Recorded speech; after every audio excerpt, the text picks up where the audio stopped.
So tonight we're thinking about our third value, which kind of speaks into the way we do things around St. Swithin's and St. Faith's. And so our third value tonight is courage.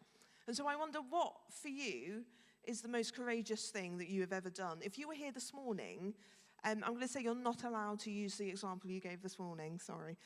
So you're going to have to think of something else courageous. So why don't you share with the person sitting next to you, what is the most courageous thing you have ever done?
Fantastic. And if I could draw you back together, if you could stop sharing your most courageous moments, great though they may be.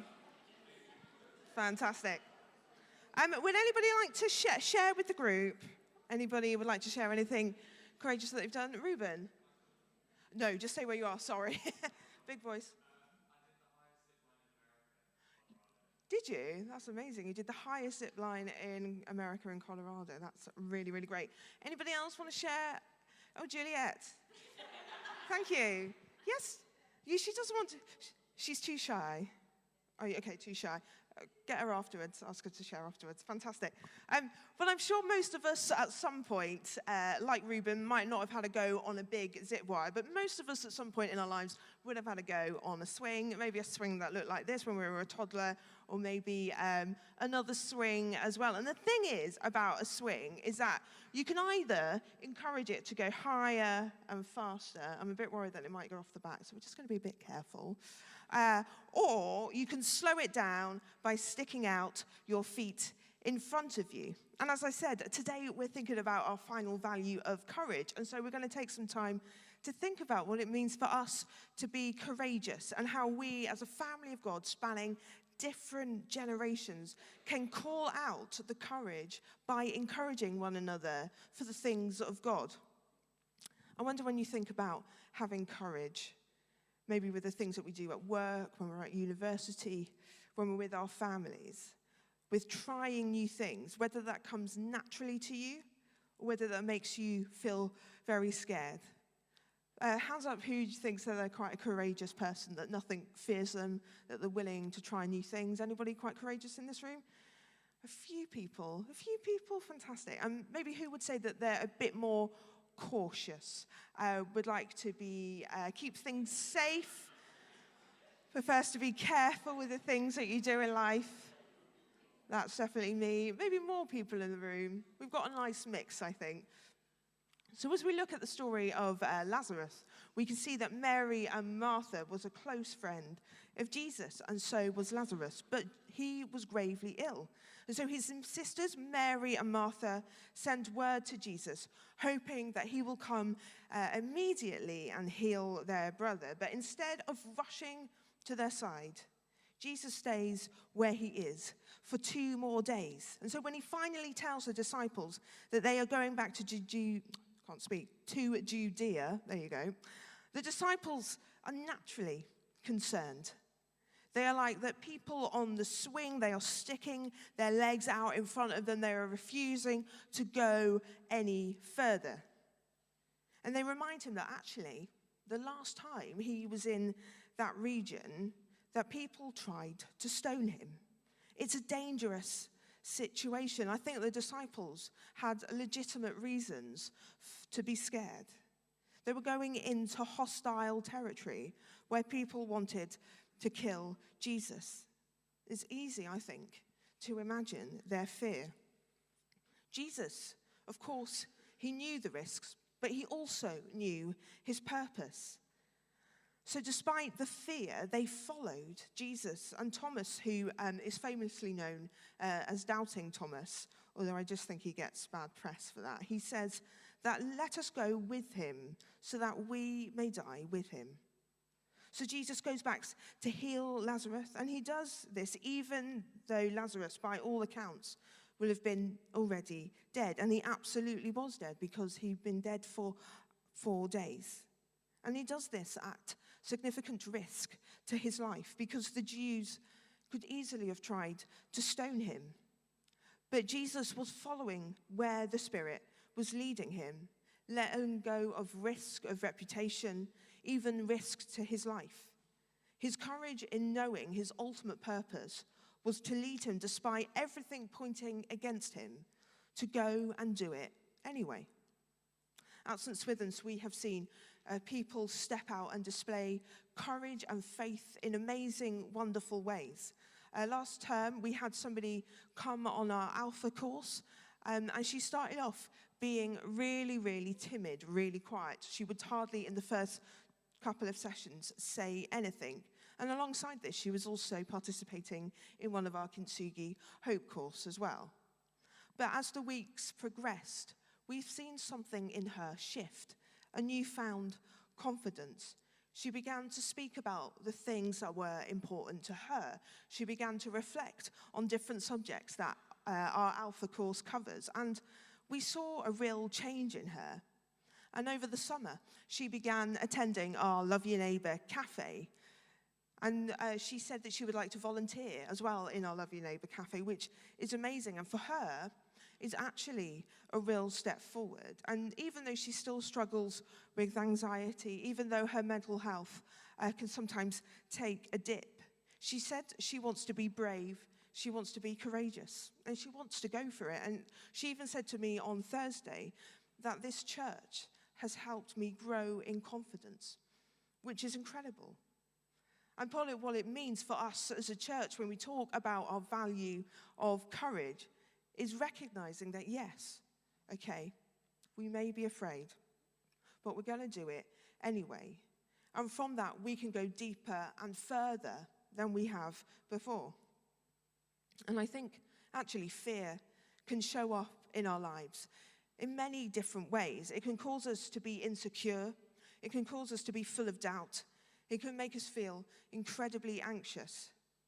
But perhaps I think sometimes our preferred response, and certainly I've been this way, is to wait for the feelings of fear to leave us before we take action and not have the courage to respond. I'm sure quite a few of you here today know that in the Bible it mentions 365 times the words fear not or do not fear. And that's obviously a reminder for each day. But however, I think when God is saying to us, fear not, I don't think he's saying that actually we shall never feel fear. For all of us will feel fear at various moments and in different situations in our lives. But I think actually when God is saying to us, fear not, he is encouraging us to not let fear control us and to stop us moving forward. We all have different reactions to a swing. You might, like Reuben, have the exhilaration on going higher than you have before, like going on a zip line, or the fear of what happens of, gosh, what actually if I go too high? Perhaps, like Reuben, you've been on a long rope swing or something that is bigger and scarier and something that actually required more courage. But the reward, the thrill of having done it is definitely worth that experience of rather than just swinging on a small, safe swing. I think perhaps we need to learn not to bow down to fear just because it is something that we feel.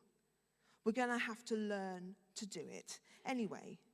And what does that mean? Well, you might feel nervous. You might feel sick with fear.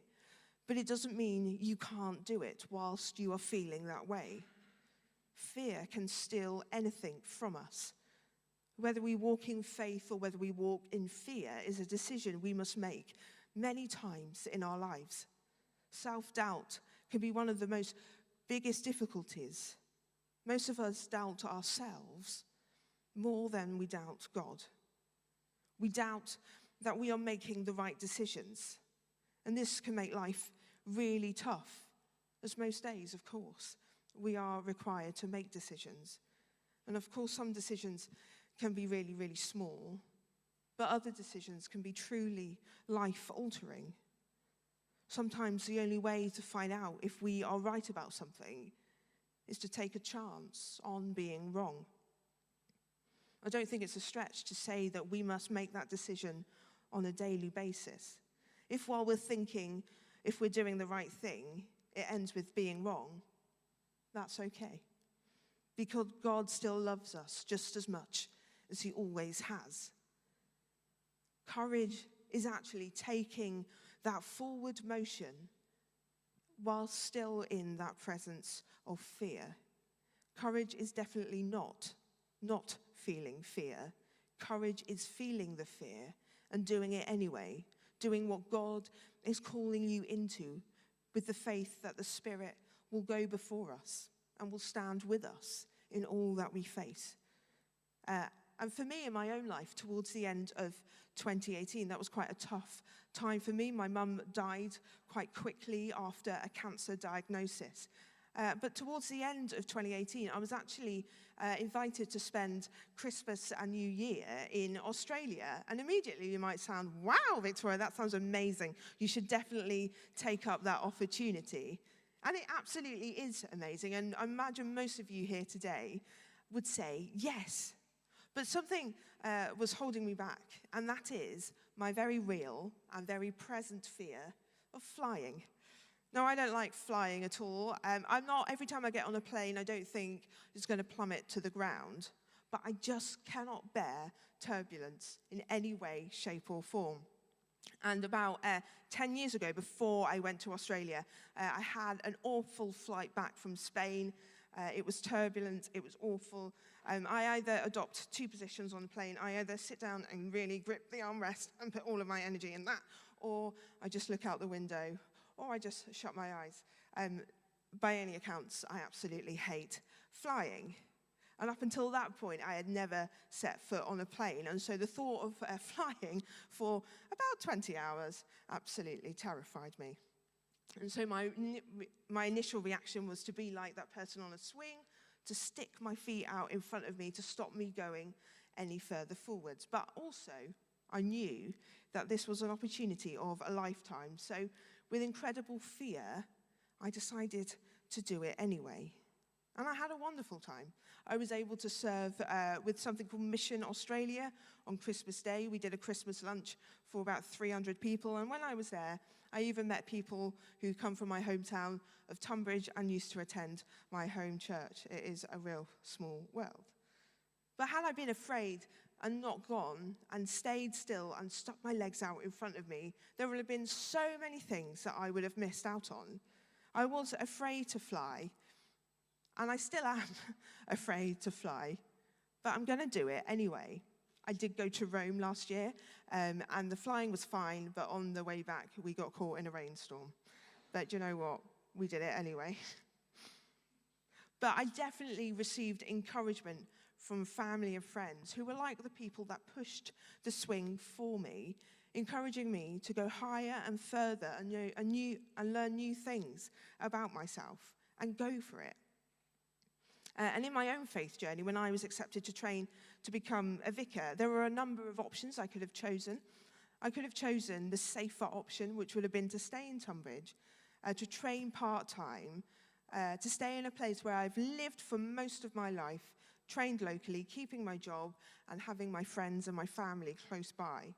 Instead, I actually felt that God was calling me to leave all that behind and to move to Cambridge to train. And I remember feeling absolutely terrified. I remember 2 nights before I was due to move. I didn't actually sleep at all, not a single minute. I was terrified. I was making the wrong decision. But like my trip to Australia, I had family and I had friends around me who was encouraging me to do it anyway. People that were pushing the swing for me, allowing me to go deeper and further than I had before. So I went to Cambridge and for the most part had a wonderful time. There are some things about residential life which is a bit of a challenge, like sharing a kitchen, but that's another story. But actually, I did have a wonderful 3 years. I met some fantastic friends, and I knew that God's Spirit was with me, and I could see his hand over those aspects of my life, and I could see how he was calling me to be courageous and do it anyway and move to Cambridge. Ultimately, the call for courage comes directly from God. Previously, we've been looking at what it means to be faithful, and we looked at Joshua 1, chapter 9, and it says, Joshua 1, verse 9, and it says, "Have I not commanded you, be strong and courageous, for the Lord your God will be with you wherever you go." And the wonderful thing about Scripture is we can see that promise played out throughout it. God says to Moses, we see it with Gideon, with his 300 soldiers against a huge army. God says, I will be with you. We see it in the Great Commission when we're sent out to go and make disciples. The point is that every time God revealed he would be with an individual or a group of people, it was always connected with their impossible tasks. God revealed his presence because he told them to do something that required immense courage. I don't think God would command us to be courageous if being courageous wasn't within our reach. He didn't say feel courageous. He said be courageous. So that's a call to action, a call to push the swing higher and further than we have before, knowing that it is God that goes before us and God stands with us in all that we do, recognizing his presence will give us courage and confidence rather than fear. For us as a church here and at St. Faith's, we seek to be people that despite our fears, courageously step out and do it anyway in order that lives and communities are transformed. We do it because we know that God is with us in our most fearful moments, but we also do it because God is with us in our most courageous moments, because he is a Savior that sees all and knows all and chooses to be with us. And also we seek to be a church to call out the courage in others, to be people who push the swing for other people so that they can go higher and further than they have before. So who in your workplace, in your family, in the people that you live with, needs you to call out the courage in them this week? Who in our community needs us to encourage the courage out of them? Jesus goes through the events of Calvary, his death and his resurrection, just not because he has courage, but because he knew God's Spirit was with him, and he knew the Father would give him all that he needed to fulfill this call. What are we called as a family of two churches gathered across the generations? In what ways is he calling us to move to a bigger swing or push the swing for other people? In what ways do we need to get out of our comfort zones like that garden swing? We can only move out of our comfort zones if we are full of his Spirit and knowing the will of the Father. And that's why Kingdom Come is so important to us as a church, that we can gather as one family of two churches to seek God together, to pray into the areas that we feel he's calling us to be, and to join in with that. And so our three values that we've looked at over this sermon mini-series are home, real, and courage. And they're not three separate values that you can just pick one if you feel like it. But actually, these three values are deeply connected with one another. That as people enter into our two churches, we try to create a space which is marked out by generosity and a genuine welcome that makes people feel like this space is truly home and a place where you can feel connected. Through offering a home-like environment This creates an atmosphere of being real, of not having to pretend to be anything else but yourself, not seeking uniformity, but unity, taking God seriously, but not ourselves too seriously. And therefore we pray that these two values will lead people into having courage, knowing that they are loved by God and are part of our intergenerational family, who has courage in the midst of challenges, but chooses to do it anyway. And so we don't have to wait for the fear to disappear before we take the next step. We may be scared. We may feel anxious. We may feel like it's all too much. But like Jesus, who knew the transforming power of the Spirit, who was with him in every step, we can move forward, and with God's presence, we can do it anyway. So I encourage us today, let us be people who, like Thomas, say, let us also go. Even when we're not sure of what lies ahead, let us face our fears with Jesus, knowing that we are never alone, and that with Jesus, even the most intimidating challenges can be transformed into moments of resurrection and moments of new life. And that as together, as we see lives and communities transformed, we can be people who dare to do it anyway, to push the swing for others, to see lives and communities transformed.